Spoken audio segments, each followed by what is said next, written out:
د غزنی کندهار 200 کیلوولټ برېښنا لیږدمزي پروژې د دوهمې برخې چارې نږدې 90 سلنه ترسره شوې.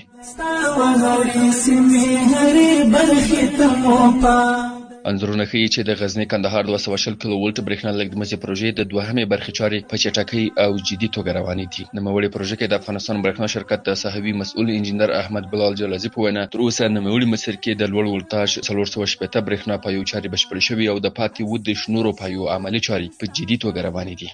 490 ټاوره د اریکشن لپاره دی چې د هغو څخه 480 ټاورونه اوس کمپلیټ شوي دي او 10 ټاورونه یې پاته دي. اساسي او مهمه پروژه ده چې د دې پروژې څخه به موږ د غزني، زابل او قندهار ولایتونو ته ان شاء الله برق ورکوو. د غزني کندهار 220 کیلوولټ برېښنا لیږدمزي پروژې د دوهمې برخې چارې د افغانستان برېښنا شرکت تر څارنې لاندې د سایقه انرژي قراردادي شرکت لخوا پرمخ وړل کیږي. دا په داسې حال کې ده چې پخوا دا ډول لویې پروژې د بهرنیو شرکتونو او بهرنیو انجینرانو لخوا پلي کېدې، خو اوس د دې پروژې چارې د افغاني شرکت او افغان انجینرانو پر مټ ترسره کیږي. اوس دا ډېر د خوشحالۍ ځای دی چې دا غټې پروژې د افغانانو انجینرانو په واسطه او د تخنیکي کسانو په واسطه باندې عملي کیږي.